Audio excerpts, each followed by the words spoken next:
Discuss করতে চলেছি বাংলা প্যাডাগজির অন্য একটা টপিক, যেটা হচ্ছে শোনা এবং বলার দক্ষতা। Rule of listening and speaking. ঠিক আছে ভাই, rule of listening and speaking যে টপিকটা রয়েছে, এই টপিক সম্বন্ধে আমরা আজকে পুরো ডিটেলস জানবো। অর্থাৎ এক কথায় পুরো কনসেপ্ট আমরা জানবো। কারণ আমরা জানি ভাই, কি জানি আমরা জানি কনসেপ্ট ইজ পাওয়ার। যদি আপনারা প্রত্যেকটা বিষয়ের যদি কনসেপ্ট খুব ভালো করে বুঝে নিতে পারেন, তাহলে এমসিকিউ আপনার 100% কনফার্ম করতে পারবেন। এবং আমাদের টার্গেট হচ্ছে যে আপনি যাতে বাংলা ভাষায় 30-এর মধ্যে 30 পেতে পারেন। এই টার্গেট বা এই প্রত্যাশা নিয়ে আমি আপনাদের সঙ্গে রয়েছি। প্রতিদিন আপনারা নিত্য নতুন ক্লাস আমাদের সঙ্গে দেখতে পাচ্ছেন, এবং প্রতিনিয়ত আমরা একটি করে নতুন নতুন কিছু একটা ইউনিক আইডিয়া আপনাদের দেওয়ার চেষ্টা করছি, এবং প্রত্যেকটা টপিক খুব ভালো করে আপনাদেরকে বুঝিয়ে দেওয়ার চেষ্টা আমরা করছি। তো আজকে আমরা ডিসকাস করব rule of listening and speaking. ক্লাসটা খুব অতি ইম্পর্টেন্ট হতে চলেছে। তো প্রথমে আমরা কনসেপ্ট ডিসকাস করব, তার পিছনে শেষে আপনারা পাবেন কিছু এমসিকিউস থাকছে আপনাদের জন্য। ঠিক আছে, কয়েকটি রিলেটেড এমসিকিউ থাকবে। তো এমসিকিউগুলো আপনারা আমার সঙ্গে সঙ্গে সলভ করবেন, আমরা সলভ করতে যাব না। এমসিকিউগুলো আপনারা সলভ করবেন। তো দেখে নেওয়া যাক, প্রথমে আমরা কনসেপ্টটা ভালো করে বুঝে নেওয়ার চেষ্টা করি যে রুল অফ লিসেনিং এবং স্পিকিংটা কি। তো দেখুন, rule of listening and speaking. প্রথমে দেখুন শ্রবণ। শ্রবণ মানে কি? লিসেনিং। তো শ্রবণটা কি? আগে আমাদের ওই জিনিসটাকে বুঝতে হবে যে শ্রবণ কি। মনোযোগ সহকারে কোনো কিছু শোনাকে শ্রবণ বলা হয়। Very good. আমরা মনোযোগ সহকারে যখন আমরা দেখুন অনেক কিছু আমরা কিন্তু শুনি। যেমন আমি রাস্তা দিকে যাচ্ছি, অনেকজন অনেক কথা বলছে। সব কথা কিন্তু আমার কানে আসছে না। যে কথাগুলো আমার কানে আসছে এবং যে জিনিসগুলো আমি খুব মনোযোগ সহকারে শুনছি, ওই জিনিসগুলাই হচ্ছে, অর্থাৎ মনোযোগ সহকারে যে জিনিসটা আমি শুনবো, এটাই হচ্ছে আমার পক্ষে শ্রবণ। শ্রবণ দক্ষতা কেবল অন্য মানুষের কথা শুনতে সাহায্য করে না, শ্রবণ মানুষকে পরিষ্কার কথা বলতেও সাহায্য করে। কিরকম পয়েন্ট দিয়েছি দেখুন, শ্রবণ দক্ষতা কেবলমাত্র যে অন্য মানুষের কথা শুনতে সাহায্য করে তা নয়। অর্থাৎ শ্রবণের মাধ্যমে আমরা শুধু যে অন্যের কথা শুনবো এরকম কোনো কথা নয়। আমরা শ্রবণের মাধ্যমে আমরা ভালোভাবে পরিষ্কারভাবে কথা বলতেও পারি। কিভাবে? আমরা যদি একটা ভালো করে আমরা যদি কোনো কিছু শুনি, তাহলে কি শুনলাম সেটা আমরা বলতে পারবো। যদি আমরা নাই বা শুনি, তাহলে আমরা বলতে পারবো না। সুতরাং শ্রবণ যদি ভালো করে আমরা শুনি, তাহলে ভালো করে আমরা কথা বলতেও পারি। এই ক্ষেত্রে একটা কথা বলা হয় যে ভালো বক্তা হতে গেলে প্রথমে ভালো শ্রোতা হতে হবে। যেকোনো ভাষায় শ্রবণের ক্ষেত্রে মনোযোগ ব্যাপারটি খুবই প্রয়োজনীয়। আমি এখানে পয়েন্ট টু পয়েন্ট ডিসকাস করব, যাতে করে আপনাদের মিস না হয় কোনো একটা পয়েন্ট। যেকোনো ভাষায়, শুধুমাত্র একটি, এখানে কোনো ভাষা পার্টিকুলার কোনো ভাষা নেই। যেকোনো ভাষায় শ্রবণের ক্ষেত্রে মনোযোগ ব্যাপারটি খুব প্রয়োজনীয়। আপনি যদি মনোযোগ দিয়ে যদি জিনিসটাকে শ্রবণ করেন, তখন আপনি জিনিসটা বুঝতে পারবেন, কি বলেছে সেটা আপনি অনুমান করতে পারবেন। আর যদি উইদাউট মনোযোগ ছাড়া যদি আপনি কোনো জিনিস শুনেন, শ্রবণ করেন, সেটাকে আপনাকে শ্রবণ বলা হবে না। তার কোনো ভূমিকা থাকছে না শ্রবণের ব্যাপারে। সুতরাং যেকোনো ভাষায় শ্রবণের ক্ষেত্রে আপনাকে মনোযোগ দিতে হবে। নেক্সট পয়েন্ট কি বলেছি দেখুন, যেসব শিক্ষার্থী শ্রেণীকক্ষে ভালোভাবে মনোযোগ দিতে পারে, তারা ভালো শ্রোতা হতে পারে। তো ভালো শ্রোতা কারা?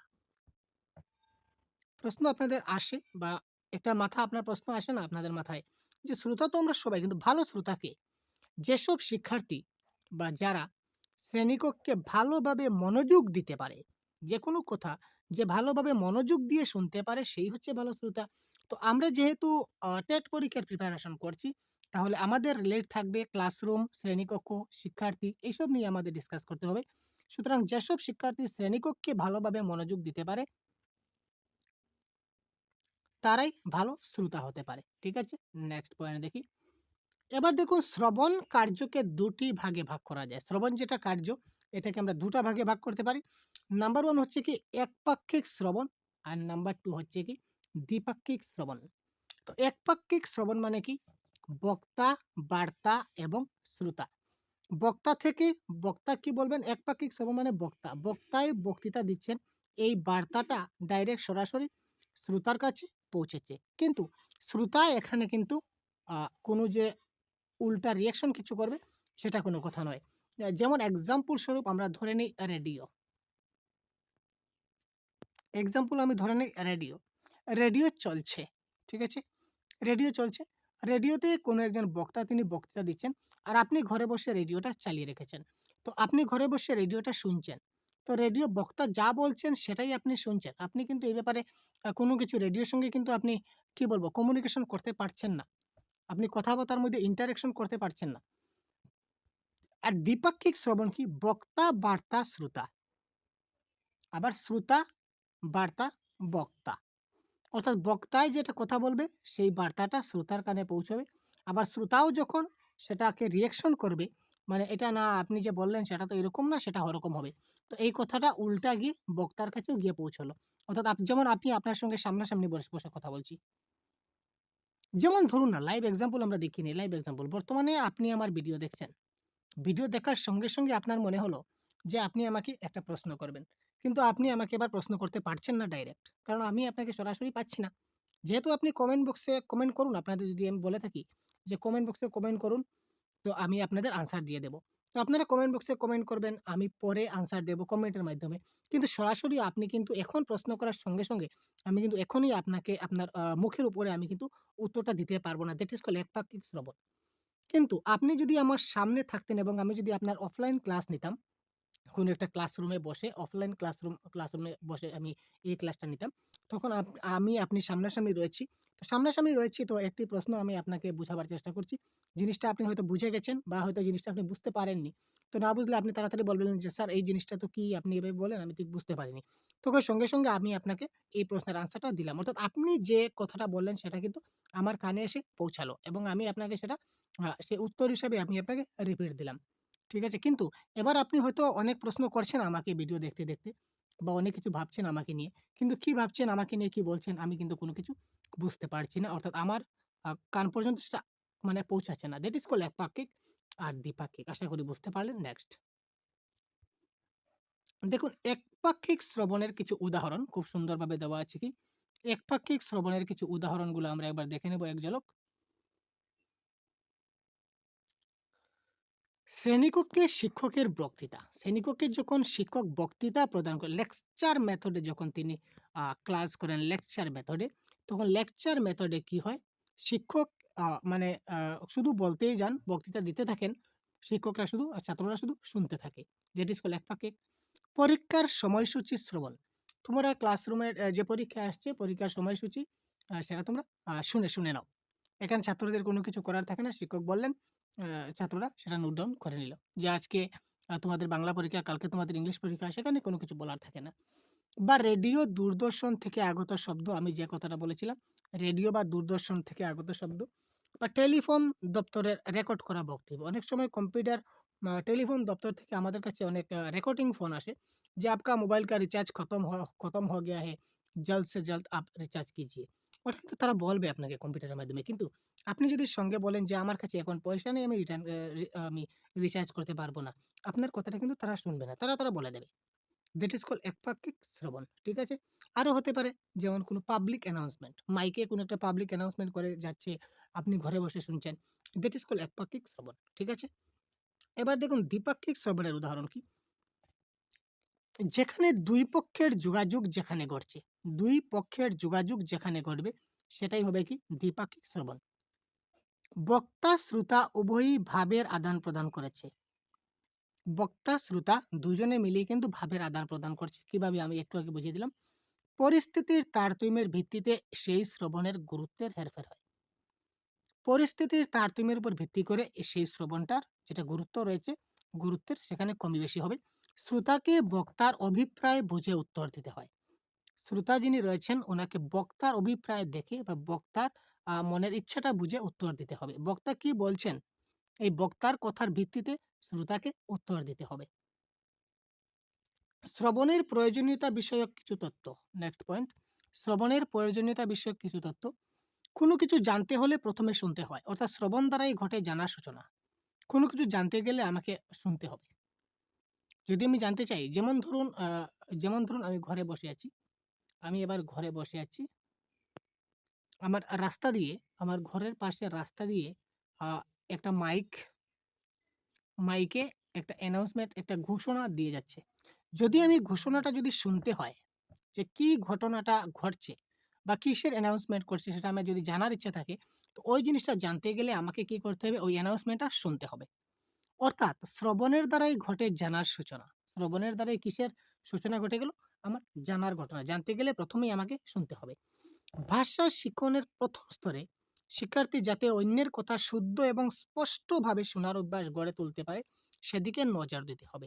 খুব গুরুত্বপূর্ণ পয়েন্ট, ভাষা শিক্ষণের একদম ১ম যেটা স্টেজ রয়েছে, শ্রবণ, কথন, পঠন, লিখন। এই ৪ টা স্টেজ রয়েছে শ্রবণ, কথন, পঠন, লিখন। লিসেনিং, স্পিকিং, রিডিং এবং রাইটিং। এই ৪ টা স্তরের ১ম স্তরে শ্রবণকে প্রাধান্য দেওয়া হচ্ছে, ১ম স্তর। তারপর কথনকে, কথা বলাকে। তো দেখুন, যেহেতু ১ম স্তরে ভাষা শিক্ষণের শ্রবণকে গুরুত্ব দেওয়া হয়েছে, সেই ক্ষেত্রে অন্যের কথা শুদ্ধ এবং ভালোভাবে স্পষ্টভাবে শোনার অভ্যাস গড়ে তুলতে হবে, সেদিকে নজর দিতে হবে। সে ছোট, ছোট শিশুরা যাতে অন্যের কথাটা খুব শুদ্ধ এবং স্পষ্টভাবে শুনতে পারে, এই ধরনের সেদিকে আমাদের নজর দিতে হবে। এবার আপনি যদি কোনো একটা ভুল কিছু বলেন ছোট ছাত্রদের সামনে, ধরে নিন একটা এক্সাম্পল। একটা এক্সাম্পলের মাধ্যমে বুঝিয়ে দিই। আপনার ঘরে একটা ছোট্ট শিশু রয়েছে ৪ বছরের। ৪ বছর শিশু রয়েছে। আপনি যে ভিডিও দেখছেন ভাই, আপনাকে বলছি এই যে ক্লাস দেখছেন। হ্যালো, অন্যদিকে মনোযোগ কেন? আপনাকে বলছি এই যে দেখতে পাচ্ছেন। আরে ভাই, আপনি যে মোবাইল দেখছেন আপনাকেই বলছি ভাই, ক্লাসটা যে দেখছেন। ধরে নিন আপনার ঘরে একটা ৪ বছরের শিশু রয়েছে। হতে পারে আপনার ভাই, হতে পারে আপনার বোন, হতে পারে আপনার ছেলে কিংবা মেয়ে, নতুবা ভাতিজা, ভাতিজি, ভাগনা, ভাগ্নি, যাই বলুন না কেন। ৪ বছরের একটা শিশু আপনার ঘরে রয়েছে। আপনি ওই শিশুটা কিন্তু কোনো কিছু বুঝতে পারছে না। আপনি ওই শিশুটার সামনে, ধরে নিন এখানে আপনি রয়েছেন, আপনি আর আপনার একজন বন্ধু রয়েছে। খুব ভালো বন্ধু, ক্লোজ বন্ধু। আপনি এবং আপনার বন্ধু রয়েছেন, ঠিক আছে? আর আপনার পাশে এই ৪ বছরের শিশুটা রয়েছে। আপনি দেখুন, বন্ধু-বান্ধব একত্রে থাকলে কিন্তু অনেক ধরনের কথাবার্তা হয়। কি ধরনের কথাবার্তা হয় সেটা জানেন, ঠিক আছে? অনেক রোমান্টিক কথাবার্তা হয়, অনেক খারাপ ভালো অনেক কিছু কথা হয়। তো দেখুন, ধরে নিন যে ৪ বছরের শিশুটার সামনে আপনি আপনার বন্ধুকে একটা গালি দিলেন। আপনি আপনার বন্ধুকে একটা গালি দিলেন। সেই গালিটা যখন ২-৩ বার যখন রিপিট হবে, আপনি আপনার বন্ধুকে গালি দিচ্ছেন, বন্ধুটাও সেই গালিটা আপনাকে আবার রিপিট করবে। স্বাভাবিক ব্যাপার। আমি আপনাকে গালি দিলে আপনি কি আমাকে ছেড়ে কথা বলবেন? মোটেই না। আপনি আমাকে গালি দেবেন। তো একজন আরেকজনকে এভাবে গালি দিল। আর এই ৪ বছরের শিশুটা সেটা কি করতে পারল? শুনতে পেল। শোনার ফলে সে শুনে গেল। তার যেটা নলেজ বা স্কিমা রয়েছে, স্কিমাতে কিন্তু আপনার সেই গালির শব্দটা কিন্তু এখানে স্টোরেজ হয়ে গেল। স্টোরেজ হয়ে গেল। এবার আপনার ঘরে ধরুন কিছুদিন পর বা ৩ দিন ৪ দিন পর, ধরে নিই বা ২ দিন পর, আপনার ঘরে কিছু আত্মীয়স্বজন এসেছিল। ঠিক আছে? কিছু আত্মীয়স্বজন বা কিছু কি বলবো? সম্মানীয় ব্যক্তি আপনার ঘরে এসেছে। ঠিক সেই সময়ে এই ৪ বছরের শিশুরা দৌড়ে এসে আপনাকে ওই গালিটা দিয়ে ওই শিশুটা চলে যাবে। বা আপনার সামনে দাঁড়িয়ে ওই শিশুটা ওই শব্দটা, ওই যে গালির শব্দটা আপনাকে বলে দিয়ে চলে যাবে। কারণ কি? কারণ ওই শিশুটা কিন্তু জানে না যে ওই শব্দটার মানে কি? ওই শব্দটার মানে যে গালি, সেটা কিন্তু সে জানে না, বা ওটা যে খারাপ কথা সেটা কিন্তু সে জানে না। যার ফলে সে ওই আত্মীয়স্বজন হোক বা বিশিষ্ট ব্যক্তি হোক বা যেকোনো হোক, সবার সামনে সে কি করবে? এই গালিটা দিয়ে চলে যাবে। যার ফলে কি হবে দেখুন, সেখানে আপনার যেটা সম্মান সেটা কি থাকবে? মোটেই থাকবে না। এবং ওই শিশুটার সামনে আমরা যদি ভালো, ভালো কথা বলি, শুদ্ধভাবে কথা বলি, স্পষ্টভাবে যদি কথা বলি, তখন ওই শিশুটা কি এই শুদ্ধ এবং স্পষ্ট জিনিসটা শুনবে, এবং শোনার মাধ্যমে সে কি করবে? তার মধ্যে যেটা আমরা কি বলি, ভাষা অর্জন যেটা বলি, অ্যাকোয়ার যেটা বলি, সে কিন্তু ওই ভালো জিনিসটা সে অ্যাকোয়ার করতে পারবে। খারাপ জিনিসটা সে অ্যাকোয়ার করতে পারবেন না। সুতরাং সাবধান থাকুন। যদি আপনার ঘরে এই ধরনের ছোট শিশু থাকে তো তাদের কাছ থেকে বেঁচে থাকুন।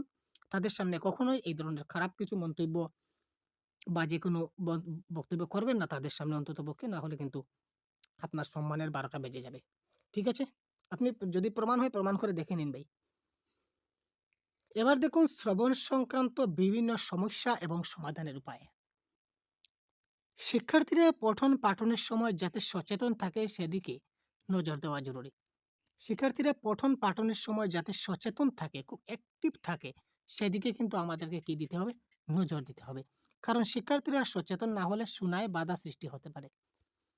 পঠন পাঠনের সময় তারা যেন সচেতন থাকে, খুব অ্যাক্টিভ থাকবে, সচেতন। তাদের মনটা যখন সচেতন থাকে, কনসিয়াস মাইন্ড যখন তারা থাকবে, সেদিকে আপনি নজর দিবেন। কারণ শিক্ষার্থীরা যদি সচেতন না হয় তাহলে শোনায় বাধা সৃষ্টি হতে পারে। শিক্ষকের উচ্চারণ যথাযথ এবং স্পষ্ট হওয়া বাঞ্ছনীয়। আমি আগে বলেছিলাম যে তাদের সামনে আপনি যে উচ্চারণ করবেন, যে কথা বলবেন সেটা তারাই শুনবে। আপনি যদি স্পষ্টভাবে যদি এটা উচ্চারণ করেন, শিশুরা কিন্তু সেই স্পষ্ট শব্দটা শিখে যাবে এবং বুঝে যাবে, যথাযথ শব্দটা সে শিখতে পারবে। আর আপনি যদি তার সামনে অস্পষ্ট কথাবার্তা বলেন, তাহলে সেটা শিশুর পক্ষে কিন্তু হ্যাম্পার হবে বা ক্ষতিকারক হয়ে দাঁড়াবে। কারণ শিক্ষকের উচ্চারণ স্পষ্ট না হলে শিক্ষার্থীরা তা অনুধাবন করতে পারবে না। ঠিক আছে? নীরব পাঠে, এটা হবে নীরব পাঠ। নীরব পাঠে শিক্ষার্থীদের মনোযোগ আকৃষ্ট হয় না। নীরব পাঠে আপনি নীরব পাঠ করলেন, এই যে শিক্ষক, সে শিক্ষার্থীর মনোযোগ আকৃষ্ট হবে না। কারণ আপনি কি পড়ছেন শিক্ষার্থীরা তো শুনতেই পাচ্ছে না। তাহলে তাদের মনোযোগ কি করে হবে, তাই না? অপরপক্ষে শিক্ষকের পূর্ব প্রস্তুতি না থাকলে সরল এবং সাবলীল পাঠ দেওয়া সম্ভব নয়। শিক্ষক যদি পূর্ব প্রস্তুতি নিয়ে থাকেন, ক্লাসের পূর্বে প্রত্যেকজন শিক্ষকের প্রয়োজন একটা লেসন প্ল্যান তৈরি করার। যে কি করে তিনি ক্লাসটাকে আরো অ্যাট্রাকটিভ, খুব গুরুত্বপূর্ণ, অ্যাট্রাকটিভ একটা ক্লাস, আনন্দদায়ক একটা ক্লাস তিনি কন্ডাক্ট করবেন, সেই ব্যাপারে উনাকে একটা পূর্ব পরিকল্পনা করে রাখতে হবে। যে আমি আগামীকালকে ক্লাসে যাব, ক্লাসে যাওয়ার পর কোন চ্যাপ্টারটা পড়াবো? আমি কালকে পড়াবো ৩ টি মাছের কাহিনী।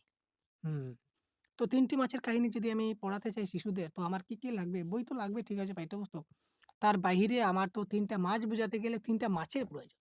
আমি ৩ টা মাছ কোথায় পাবো? যদি ৩ টা মাছ, যদি বড়, বড় মাছ কিনতে যাই, আমার তো অনেক টাকার প্রয়োজন আছে। আর আজকে যদি মাছ কিনি, কালকে যদি আমি এই মাছগুলা নিয়ে যদি স্কুলে যাই, তাহলে তো মাছগুলা তো পচে আমার গন্ধ হয়ে যাবে। আমি তো ডাইরেক্ট মাছ দিয়ে বুঝাতে পারব না। তো আমি কি করি?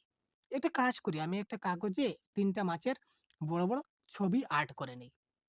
দেখুন, আপনি এই ধরনের পূর্ব প্রস্তুতি যদি আপনি নিয়ে যদি আপনি ক্লাসে যান, তখন ক্লাসটা আপনার কি হবে? সরস হবে, সরল হবে এবং সাবলীল পাঠ হবে। শিক্ষার্থীর আনন্দ উপভোগ করবে। টিএলএম এর মাধ্যমে যদি ক্লাস করুন, অর্থাৎ আপনি পূর্ব পরিকল্পনা যদি করেন, করে ক্লাসে যান, অবশ্যই আপনার ক্লাসটা 100% ফ্রুটফুল হবে। আর আপনি হুট করে ক্লাসে গেলেন, চুট করে করলে বললেন যে, "বই বই বের করো। আজকে এই পাঠটা পড়বো" বলে আপনি গড়, গড় করে অনর্গল পড়ে আসলেন। সেটা ক্লাসটা কিন্তু এতটুকু ফ্রুটফুল হয় না। তারপরের পয়েন্ট, শ্রবণ অনুশীলনে বিভিন্ন কৌশলের ব্যবহার। শ্রবণ অনুশীলনে বিভিন্ন কৌশলের ব্যবহার। শিক্ষকের পাঠ শুনে প্রতিলিপি অনুশীলন। শ্রবণ অনুশীলন করতে গেলে বিভিন্নটা কৌশল অবলম্বন করতে হবে। শিক্ষকের পাঠ শুনে একটা প্রতিলিপি অনুশীলন করতে হবে। বিশুদ্ধ উচ্চারণ অনুশীলন করতে হবে। বিশুদ্ধ উচ্চারণের ক্ষেত্রে কিন্তু শ্রবণের গুরুত্বপূর্ণ ভূমিকা রয়েছে, আগে বলেছিলাম। বিতর্ক অনুশীলনের মাধ্যমে শিক্ষার্থীদের শোনার অনুশীলন করা যায়। একটা বিতর্ক প্রতিযোগিতা যদি আপনি করেন একটু হাইয়ার লেভেলে, এত ছোট ক্লাস 1-2 এর বাচ্চারা তো বিতর্ক প্রতিযোগিতা বুঝবে না। তো বিতর্ক মোটামুটি একটা অনুশীলনের মাধ্যমে শিক্ষার্থীদের যেটা শোনার অনুশীলন করা যেতে পারে। বিতর্ক হলে কি, বিতর্ক প্রতিযোগিতা হলে কি হয় যে অপর পক্ষে কি বলল সেটা শুনে কিন্তু আমাকে রিপ্লাই দিতে হবে। এই যে শোনার যেটা প্রবণতা, তখন তাদের মধ্যে চলে আসবে যে এগেইনস্ট পার্টি কি বলছে। গল্প, কাহিনী ও আবৃত্তির মাধ্যমে যদি পাঠদান করি, তাহলে শ্রবণ অনুশীলন ভালো হয়। গল্প, কাহিনী বা আবৃত্তির মাধ্যমে যদি আমি পাঠদান করি, তখন শিশুরা কিন্তু খুব ভালো করে সেটা মনোযোগ সহকারে শুনবে। আর মনোযোগ সহকারে শুনবে তার মানেই কি শ্রবণ অনুশীলনটা ভালো হবে। প্রশ্ন উত্তর পদ্ধতিতে শিক্ষাদান করলে শিক্ষার্থীর শ্রবণ কার্যের সময় অমনোযোগী হওয়ার সম্ভাবনা কমে যায়। আপনি এবার ক্লাস নিচ্ছেন, ক্লাস নিতে আপনি ধরে নিন একটা চ্যাপ্টার আপনি পড়াচ্ছেন। এতটুকু আপনি চ্যাপ্টার একটা রয়েছে, আপনি চ্যাপ্টারটা সবগুলা পড়ে কমপ্লিট করে আপনি চলে গেলেন। প্রতিদিন আপনি এরকমই করছেন। ঠিক আছে? আপনার একটা স্ট্র্যাটেজি। আপনি ১ নম্বর শিক্ষক। আর ২ নম্বর শিক্ষক কি করছেন দেখুন তো, ২ নম্বর শিক্ষক কি করলেন? আপনি ১ম এ এই ২ টা প্যারাগ্রাফ তিনি পড়লেন। পড়ে ২ টা প্যারাগ্রাফ বুঝিয়ে দিলেন। ২ টা প্যারাগ্রাফ বুঝানোর পর হঠাৎ চট করে একজন ছাত্রকে আপনি দাঁড় করালেন। যে, "এই তুমি দাঁড়াও তো দেখি। বলো তো শিক্ষকের পাঠ শুনে আমাদের কি অনুশীলন করতে হয়?" আপনি কিন্তু তার আগে তাকে বুঝিয়ে দিয়েছেন যে শিক্ষকের পাঠ শুনে প্রতিলিপি অনুসরণ করতে হয়। ঠিক আছে? তো আপনি চট করে প্রশ্ন তাকে ২ নম্বর একটা শিশুকে ২ নম্বর শিক্ষক কি করলেন? তিনি চট করে একজন ছাত্রকে দাঁড় করালেন যে, "তুমি বলো তো শিক্ষকের পাঠ শুনে আমাদের কিসের অনুশীলন করতে হয়? আমি যে এইমাত্র বুঝিয়ে দিয়েছিলাম, বলো না আমি কি বলেছি?" ওই যে আপনি যে তাকে বললেন, এবার বলুন তো ১ নম্বর শিক্ষকের ক্লাসটা 100% সাকসেস হবে না ২ নম্বর শিক্ষকের ক্লাসটা সাকসেস হবে? ১ নম্বর শিক্ষক যে ক্লাস করাচ্ছেন, এই ক্লাসের ছাত্ররা ভালো করে শুনবে? না ২ নম্বর শিক্ষকের ক্লাস করা ছাত্ররা ভালো করে শুনবে।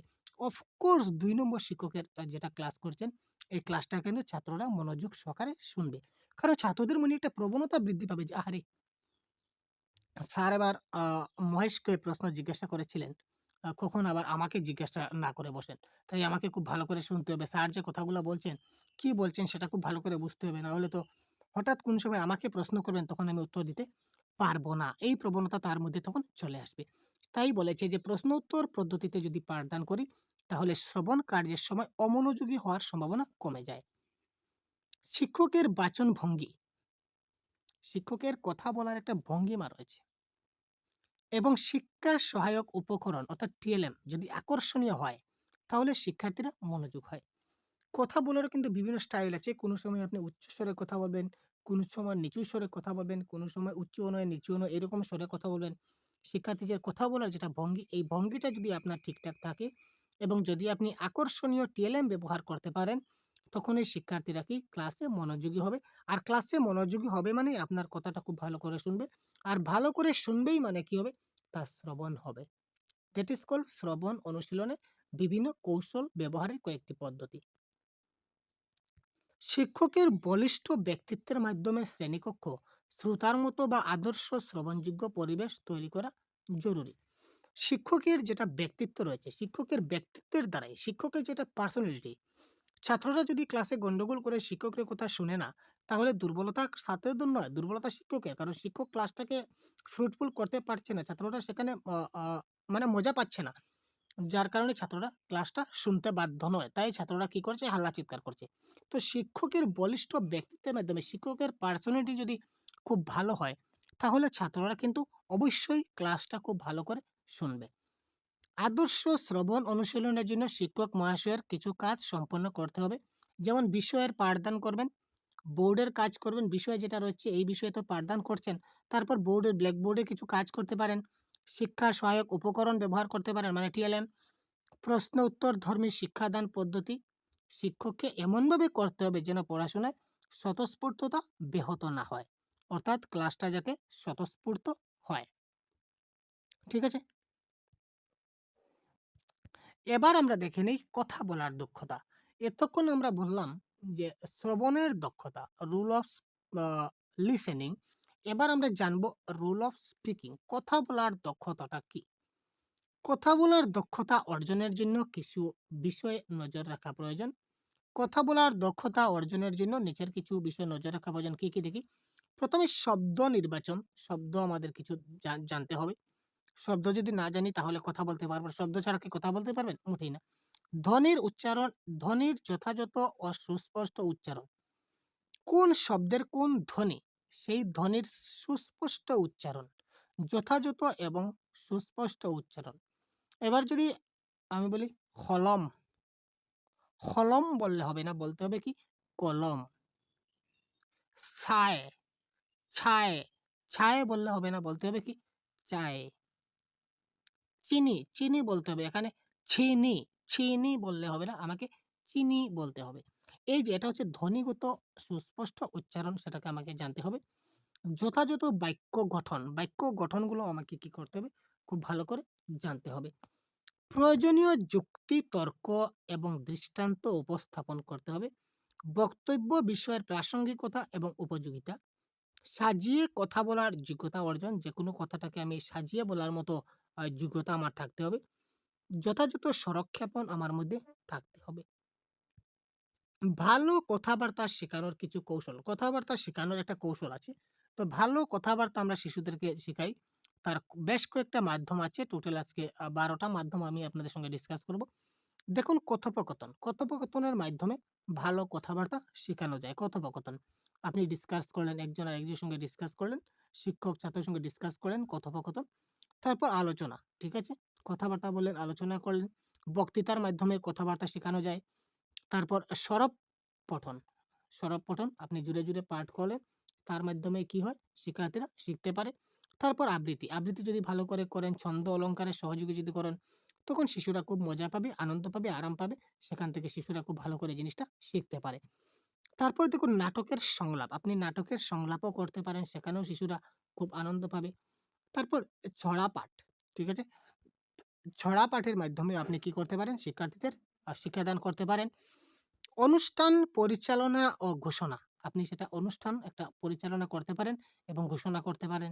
সেটাও কিন্তু আপনি যদি স্পিকিং কোয়ালিটি যদি আপনার ভালো হয়, তাহলে আপনি একটা অনুষ্ঠান মানে আমরা যাকে বলি অ্যাঙ্কারিং, আপনি অ্যাঙ্কারিং করতে পারবেন। যদি কথা বলা যদি দক্ষ না হয় তাহলে আপনি অ্যাঙ্কারিংও করতে পারবেন না। তারপর দেখুন গল্প পরিবেশন। একটা গল্প ভালো যদি কথাবার্তা বলা যদি জানেন, তাহলে আপনি গল্প একটা পরিবেশন করতে পারবেন। সাধু এবং চলিত রীতির ব্যবহার। সাধু এবং চলিত ভাষা মিক্সড করলে কিন্তু কথাটা কখনো 100% সাকসেস হয় না। আপনাকে সাধু চলিত রীতির ব্যবহারটা আপনাকে জানতে হবে। নির্ভুল বর্ণ ও শব্দ উচ্চারণের অভ্যাস, গঠন, এক যতিচিহ্নের ব্যবহার। যতিচিহ্নের ব্যবহারও জানতে হবে। যুক্ত বর্ণের সহিত উচ্চারণ শেখাতে হবে। যুক্ত বর্ণের একটা উচ্চারণ রয়েছে। যুক্ত বর্ণে আলাদা যেমন কয়তয়, রক্ত। এই যে যুক্ত বর্ণে কয়তয়, কয়তয় আমরা বলি না ক প্লাস ত। তো ক প্লাস ত ইকুয়াল টু কি হয়? কত্ত, রক্ত, রক্ত, কত্ত। এই যে শব্দগুলা, এই উচ্চারণগুলা তাকে খুব ভালো করে আমাদের কি করতে হবে? শিখাতে হবে। তারপর হাতের লেখা শেখানোর কিছু পদ্ধতি রয়েছে। আমরা এই যখন একটি ক্লাসে রয়েছি তখন ডিসকাস করেন এই সবগুলা। আপনাদের অনেক কাজে লাগবে আশা করছি। তারপর আমরা এমসিকিউ এ যাব। হাতের লেখা শেখানোর পদ্ধতি।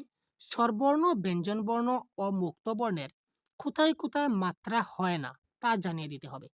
অনেকগুলা আমাদের বর্ণ রয়েছে। কিছু কিছু বর্ণ রয়েছে পূর্ণ মাত্রা, কিছু কিছু রয়েছে অর্ধমাত্রা, আবার কিছু কিছু রয়েছে মাত্রাহীন। তো কোন কোন বর্ণের মাত্রা রয়েছে পূর্ণমাত্রা, কোন কোন বর্ণের অর্ধমাত্রা রয়েছে, যেমন মধ্যাহ্ন সেটার অর্ধমাত্রা রয়েছে। যদি বলি আমরা ক, সেটার পূর্ণ মাত্রা রয়েছে। যদি বলি ও, তাহলে সেটার কিন্তু মাত্রা নাই। যদি বলি অনুস্বার, তাহলে কিন্তু এটা মাত্রা নাই। এই ধরনের যে কোন কোন বর্ণের মাত্রা নাই, কোন কোন বর্ণের অর্ধমাত্রা, কোন কোন বর্ণের পূর্ণ মাত্রা, এগুলো কিন্তু তাদেরকে খুব ভালো করে জানাতে হবে। কার বা ধ্বনি চিহ্ন সম্পর্কে জানাতে হবে। কার চিহ্ন যেমন আকার, রসইকার, দীর্ঘইকার, রসৌকার, দীর্ঘকার, কোথায় কোন সময় কি বসে সেগুলি তাদেরকে খুব ভালো করে আমাকে জানাতে হবে। যুক্ত বর্ণগুলির ছাঁচ বা স্টাইল বিশেষরূপে শিখিয়ে দেবেন। যুক্ত বর্ণগুলি কিন্তু লেখার একটা স্টাইল রয়েছে। এই স্টাইলগুলি তাদেরকে বিশেষরূপে শিখাতে হবে। শিক্ষার্থীদের লিখিত অক্ষরগুলি যেন স্পষ্টভাবে লেখা হয়। লিখিত যে অক্ষরগুলা লিখবে, অক্ষরগুলা যেন স্পষ্ট হাতের লেখা হয়। অর্থাৎ লেখাগুলা যেটা লিখছে সেটা যেন স্পষ্টভাবে বোঝা যায়। এদিকে নজর দেওয়া জরুরি।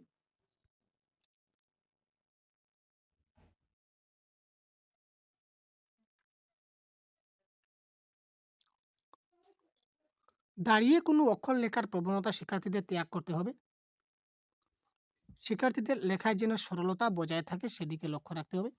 লেখার সময় অক্ষরগুলি যেন ছোট বড় না হয়ে যায় এবং সমতা বজায় থাকে সেদিকে লক্ষ্য রাখবেন। অতি গুরুত্বপূর্ণ ইম্পর্টেন্ট পয়েন্ট, যে পয়েন্ট থেকে প্রশ্ন আসে। লেখার সময় অক্ষরগুলা কি হবে না? যেন ছোট বড় না হয় সেদিকে লক্ষ্য রাখতে হবে। লেখার সময় অক্ষরগুলা যেন সবগুলা সমান থাকে। লেখার মধ্যে সমতা বজায় থাকে সেদিকে আমাদেরকে কি করতে হবে? লক্ষ্য রাখতে হবে। লেখার সবগুলো অক্ষর যেন ছোট বড় না হয়, সবগুলা যেন সমান হয় এবং সমান দূরত্বে হয়। যেমন লেখার থেকে সময়ের দূরত্ব যতটুকু, সময়ের থেকে অক্ষরের দূরত্ব ঠিক ততটুকু। ঠিক আছে? এই জিনিসগুলা তাদেরকে খুব ভালো করে বুঝিয়ে দিতে হবে। শিক্ষার্থীরা লেখার সময় যেন সঠিকভাবে ব্যবধান রক্ষা করে সেদিকে লক্ষ্য রাখতে হবে। ওই যে লেখার ব্যবধান যেটা বললাম, এই যে স্পেস আমরা যেটা বলেছিলাম একটু আগে আপনাদের, যেটা স্পেস, লেখার যেটা ব্যবধান, যেমন দ্রুততার এবং সাথে তার মধ্যে কতটুকু গ্যাপ রয়েছে, অভ্যাস এবং কর্তের মধ্যে কতটুকু গ্যাপ রয়েছে, এই যে গ্যাপ জিনিসটা তাকে খুব ভালো করে বুঝিয়ে দিতে হবে। শিক্ষার্থীরা যেন যথাসম্ভব দ্রুততার সাথে লেখার অভ্যাস করতে পারে সেদিকে নজর রাখতে হবে। লেখার মধ্যে একটা স্পিড থাকতে হবে, অ্যাকুরেসি থাকতে হবে। একটা স্পিড, একটা নির্দিষ্ট একটা স্পিড থাকতে হবে। যদি একদম যদি স্পিড না থাকে তাহলে সেই লেখার তার কোনো গুণ হয় না। লেখার সময় যাতে জ্যোতিচিহ্নগুলি যাতে ঠিক ঠিক জায়গায় বসে সেদিকে নজর দিতে হবে। লেখার সময় জ্যোতিচিহ্নগুলি যেমন দাড়ি, কমা, সেমিকোলন, হাইফেন, এগুলা ঠিক ঠিক জায়গায় যাতে বসে সেদিকে আমাদেরকে কি করতে হবে? নজর দিতে হবে। শিক্ষকের সযত্ন হস্তক্ষেপ ছাড়া এই ব্যাপারটি সহজে হওয়া সম্ভব নয়। অর্থাৎ শিক্ষক মহাশয়ের সযত্নে হস্তক্ষেপ ছাড়া, শিক্ষক মহাশয় চাইলে কিন্তু সবগুলা জিনিস খুব ভালো করে তাদেরকে শিখাতে পারবেন। আর শিক্ষক মহাশয় ছাড়া কিন্তু সেই জিনিসগুলা তাদেরকে কেউ শিখাতে পারবে না। ঠিক আছে? তো এবার চলুন আমরা কয়েকটি এমসিকিউ দেখে নেই। এই যে টপিক নিয়ে আজকে ডিসকাস করলাম, তো এই টপিক থেকে আজকে বেশ কয়েকটি এমসিকিউ আপনাদের জন্য আমরা প্রোভাইড করেছি। কয়েকটি এমসিকিউ রয়েছে, জাস্ট আপনারা কতটুকু বুঝলেন, আপনারা নিজেদের অ্যানালাইসিস মতো এই এমসিকিউগুলো আপনারা আনসার করবেন।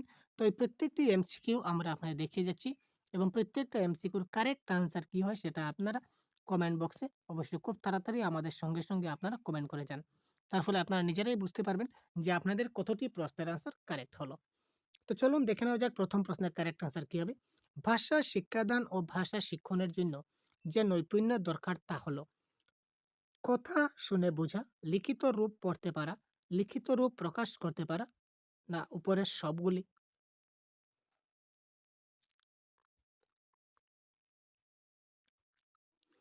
ভাষা শিক্ষাদান ও ভাষা শিক্ষণের জন্য যে নৈপুণ্য দরকার রয়েছে তা হলো ভাষা শিক্ষাদান ও ভাষা শিক্ষণের জন্য যে নৈপুণ্য দরকার তা হলো তা কি?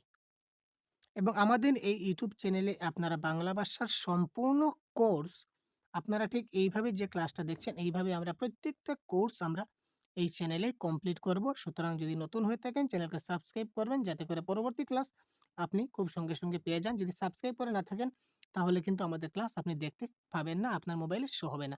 সুতরাং এখনই সাবস্ক্রাইব করে নোটিফিকেশন বেল অল করে রাখবেন, ঠিক আছে?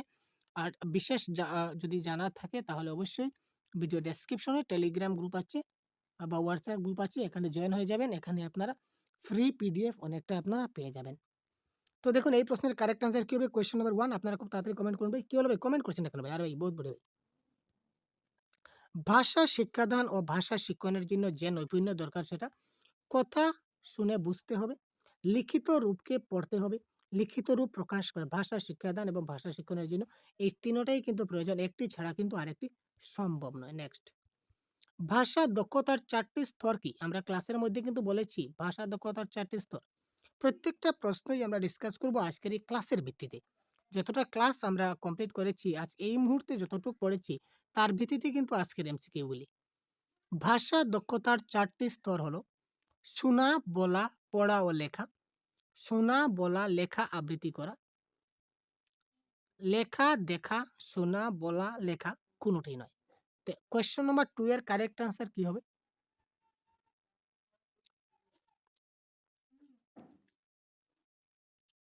কি হলো? খুব তাড়াতাড়ি কমেন্ট করুন। দেখুন আমরা আগে বলেছিলাম প্রথমে কি আসবে? প্রথমে আসবে শ্রবণ, তারপর আসবে কথন, তারপর আসবে শ্রবণ, কথন, তারপর আসবে কি পঠন, তারপর আসবে লিখন। প্রশ্নে যদি এইভাবে থাকতো অপশনে যে শ্রবণ, কথন, পঠন, লিখন, তাহলে এটাও কিন্তু কারেক্ট আনসার হতো। কিন্তু অপশনে যেহেতু শ্রবণ, কথন, পঠন, লিখন নেই, তার অন্য একটা ভাষায় সেটাকে দিয়েছে, মানে সেম মিনিংটা সেমই।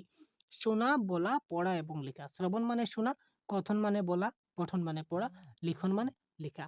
সুতরাং অপশন নাম্বার 1 যারা দিয়েছেন 100% কারেক্ট ভাই, আপনাদেরকে ধন্যবাদ। তারপর দেখানো যাক ভাষা দক্ষতায় শোনা এবং বলার মধ্য দিয়ে ভাষার যে রূপটি প্রকাশ পায়। ভাষা দক্ষতায় শোনা এবং বলার মধ্য দিয়ে ভাষার কোন রূপটা প্রকাশ পায়? ভাষার ধ্বনিময় রূপ, ভাষার দৃষ্টি নির্ভর রূপ, ভাষার ধ্বনিময় দৃষ্টি নির্ভর রূপ, না কোনোটি নয়। তো কোয়েশ্চন নাম্বার 3 কারেক্ট আনসার কি হবে?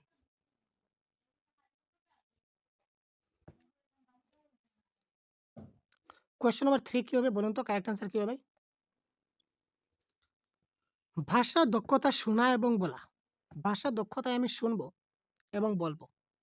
শুনবো এবং বলতে গেলে আমার ভাষার যেটা ধ্বনি, ধ্বনিগত রূপটা প্রকাশ পাবে। অর্থাৎ কোন ধ্বনিতে সেটা বলা হয়েছে, ধ্বনিটা যদি আমি বুঝতে পারি তাহলে এই ধ্বনিতে আমি বলতে পারবো এবং ওই ধ্বনিটার মিনিং ওটাও আমি বুঝতে পারবো। সুতরাং ভাষার ধ্বনিময় রূপ এই ক্ষেত্রে কারেক্ট আনসার। কোনো কিছু জানতে হলে কি করতে হবে? এইমাত্র আমরা কনসেপ্টের ক্লাসে ডিসকাস করেছি ভাই। প্রথমে পড়তে হয়, লিখতে হয়, প্রথমে শুনতে হয়, জানতে ও পড়তে হয়। কোনো কিছু জানতে হলে কি করতে হবে? বহুত বড়িয়া কোয়েশ্চন এমসিকিউ ভাই। ফাটাফাটি কোয়েশ্চন দিয়েছে। কোনো কিছু জানতে হলে কি করতে হবে? Question number 4 correct answer. খুব তাড়াতাড়ি কমেন্ট করুন তো ভাই। কোনো কিছু জানতে হলে প্রথমে কি করতে হবে? প্রথমে শুনতে হবে।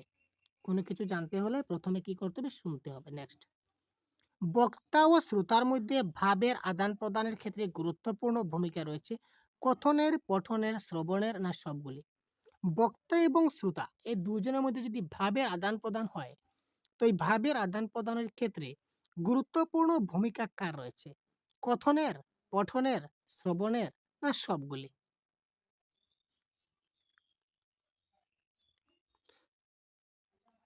বক্তা এবং শ্রোতার মধ্যে ভাবের আদান প্রদানের ক্ষেত্রে গুরুত্ব কার বেশি? এখানে কারেক্ট আনসার হবে শ্রবণের। ঠিক আছে? আমি যদি বক্তার কথাটা যদি শুনতে পারি, তাহলেই না আমি তার ভাবের আদান-প্রদান করব। আমি তাকে রিপ্লাই দিতে পারবো। ধরে নিন আপনি এখানে রয়েছেন, আমি এখানে রয়েছি। আপনি কি বলছেন সেটা যদি আমি শুনি, যদি আমি শুনতে পাই, আমি এখানে বসে আছি। যদি আমি শুনতে পাই, তাহলেই না আমি আপনার কথা রিপ্লাই দিব। আপনার ভাবের আদান-প্রদান আমি করব। আর আপনার কথাটা যদি আমার কান পর্যন্ত নাই বা পৌঁছালো, তাহলে আমি আপনার কথা রিপ্লাই কি করে দেব? তো বক্তা এবং শ্রোতার মধ্যে ভাবের আদান-প্রদানের ক্ষেত্রে শ্রবণের ভূমিকা সবচেয়ে গুরুত্বপূর্ণ। আমাদের শ্রবণ ক্ষমতার একটা বৈশিষ্ট্য হলো সীমাবদ্ধতা, গতিশীলতা, অসীমতা না সবগুলি? শ্রবণ ক্ষমতার বৈশিষ্ট্য হচ্ছে সীমাবদ্ধতা। যখন কোনো শ্রোতাকে কোনো কিছু শুনতে বাধ্য করা হয়, যখন কোনো শ্রোতাকে কিছু শুনতে বাধ্য করা হয়, সেটা কি সকর্ণের শ্রবণ, স্বতঃস্ফূর্ত শ্রবণ, বাধ্যতামূলক শ্রবণ, বর্ণনা মারফত শ্রবণ? ধরেন আপনি একটা জিনিস শুনতে চাচ্ছেন না। আপনি একটা জিনিস শুনতে চাচ্ছেন না। কিন্তু আপনাকে জবরদস্তি না আপনাকে ওই জিনিসটা শুনতে হবে। আপনাকে শোনার জন্য সেটা বাধ্য করেছে কেউ। ঠিক আছে? এরকম হয়েছে। আপনি একটা কথা শুনে যান ভাই। না, না আমি এখন শুনবো না, আমার এখন সময় নেই। আরে ভাই শুনে যান, আপনাকে শুনতেই হবে। এই যে আপনাকে ওই যে কথাটা শোনাচ্ছে ওটা কি ধরনের শ্রবণ? আপনি কি ধরনের শ্রবণ করছেন? সকর্ণের শ্রবণ, স্বতঃস্ফূর্ত শ্রবণ, বাধ্যতামূলক শ্রবণ না বর্ণনা মারফত শ্রবণ? কোয়েশ্চেন নাম্বার 7 কারেক্ট আনসার ক, খ, গ, ঘ। কমেন্ট বক্সে তাড়াতাড়ি কমেন্ট বক্সে আনসার পিন করুন ভাই। তাড়াতাড়ি কি হবে কারেক্ট আনসার? দেখি না ভাই কতজনের কারেক্ট আনসার শুদ্ধ আসছে। কি হলো ভাই? আপনারা কারেক্ট আনসার দিতে পারছেন না, তার মধ্যে আপনাদের দুর্বলতা রয়েছে। আপনারা কেন নিজেদের দুর্বলতার প্রকাশ করেন? আপনি আপনি বলুন না যে, "স্যার আমি 30 এর মধ্যে 30 পাবো।" নিজেদের মধ্যে কনফিডেন্স লেভেলটা হাই রাখুন না কেন? আমি আপনার জন্য রয়েছি প্রত্যেকটা ক্লাস নিয়ে, প্রত্যেকটা কনসেপ্ট এইভাবে বুঝিয়ে দেব এবং আমরা মক টেস্ট চালু করব কিছুদিনের মাধ্যমে। আপনারা মক টেস্ট পাবেন আমাদের ইউটিউব চ্যানেলে। মক টেস্ট হচ্ছে, মক টেস্টে জয়েন হয়ে যেতে পারেন আপনারা। মক টেস্ট দিলে আপনারা নিজেরা নিজে বুঝতে পারবেন কত পেলেন, কত না। ঠিক আছে? কনফিডেন্স লেভেল হাই করুন। তো দুর্বল মনে কি হবে? তাড়াতাড়ি কমেন্ট করুন তো। বহুত বঢ়িয়া, বহুত বঢ়িয়া, বহুত বঢ়িয়া। যখন কোনো শ্রোতাকে কোনো কিছু শুনতে বাধ্য করা হয়, তখন সেটা কি হয়? বাধ্যতামূলক শ্রবণ। কার্যকরী শ্রবণের একটি শর্ত হলো, তো কার্যকরী শ্রবণের একটি শর্ত কি? মনোযোগ, প্রেষণা, বুদ্ধি না সবগুলি? Question number 8। কার্যকরী শ্রবণ মানে খুব ভালো করে যদি আমরা শ্রবণ করি তাহলে কি করে শ্রবণ করতে হবে? মনোযোগ দিয়ে শ্রবণ করতে হবে। মনোযোগ দিয়ে যেটা শ্রবণ করব সেটা আমাদের কার্যকরী হবে। শ্রবণের ক্ষেত্রে পুনরাবৃত্তি কথাটির অর্থ কি? একবার শোনা, বারবার শোনা, ৩ বার শোনা কোনটাই নয়। শ্রবণের ক্ষেত্রে পুনরাবৃত্তি, পুনরাবৃত্তি কথাটির অর্থ কি? শ্রবণের ক্ষেত্রে এটা কারেক্ট আনসার হচ্ছে বারবার শোনা। শ্রবণের ক্ষেত্রে পুনরাবৃত্তি কথাটির অর্থ হচ্ছে কি? বারবার শোনা। নেক্সট, শ্রবণ, কথন, পঠন, লিখন এই ৪ প্রকার দক্ষতার মধ্যে কথনকে রাখা হয়েছে ১ম স্থানে, ২য় স্থানে, ৩য় স্থানে না ৪র্থ স্থানে? আরে ভাই বঢ়িয়া কোয়েশ্চন ভাই। কি বলছেন ভাই? কোয়েশ্চনটা বঢ়িয়া ফাটাফাটি কোয়েশ্চন ভাই।